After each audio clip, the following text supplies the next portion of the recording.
देखिए, वो फैसले को सुरक्षित किया गया है। प्रोसिक्यूटिंग एजेंसी का ये काम है कि वो चैलेंज करे। अब आम आदमी पार्टी की तरफ से कहा जा रहा है कि वो किसी दुर्भावना के शिकार हैं केजरीवाल जी, और उस वजह से ऐसा है। अब यही बात तो ईडी बाकायदा जब ज़मानत दी गई ट्रायल कोर्ट में, तो ईडी ने कहा इस बात को कि हमारी तरफ के जो आर्ग्यूमेंट्स हैं वो सुने नहीं गए हैं और इसलिए वो परवर्स है या विकृत है। और बाकायदा इसमें जो लर्नेड जज थी वेकेशन बेंच की, उन्होंने कहा है कि इतना ढेर सारा एविडेंस है कि वो उसको नहीं देख सकती, तो इस वजह से उसको विकृत मानकर इसको चैलेंज किया गया है।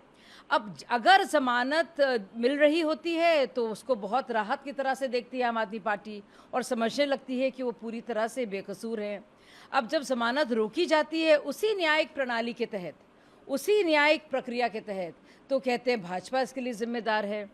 तो बेल हो या जेल हो, ये सारी जिम्मेदारी प्रोसिक्यूटिंग एजेंसी, जांच एजेंसी की नहीं है, ये अदालती कार्रवाई है।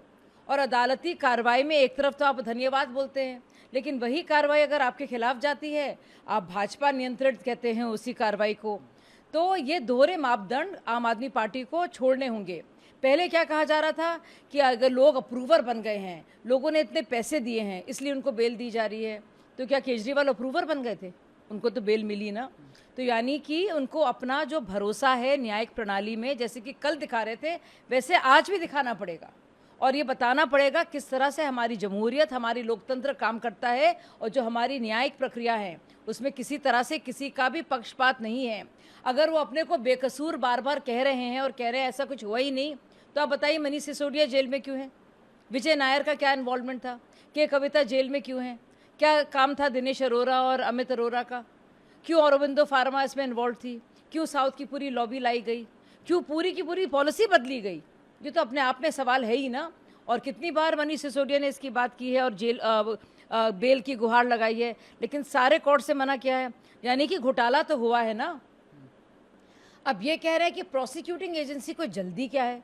अरे भाई, प्रोसिक्यूटिंग एजेंसी का काम ही यही है। अगर प्रोसिक्यूटिंग एजेंसी या जांच एजेंसी इस मामले को लेकर चैलेंज नहीं करती तो क्या बोलते? लड्डू बांट रहे होते और कह रहे होते देखिए कोई केस ही नहीं था।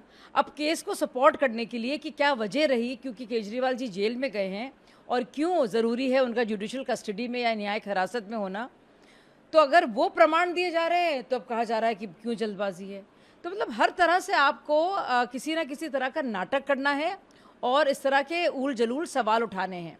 सच तो ये है कि चाहे वो शराब नीति हो या फिर आब नीति हो पानी की, पूरी तरह से नकारा, निकम्मी और भ्रष्ट ये सरकार हो गई है। और जब बाकायदा इल्ज़ामों के साथ सबूत सामने पेश होते हैं जो कि ईडी ने बाकायदा दिए हैं, तब इनको लगने लगता है ये सब भाजपा प्रेरित है।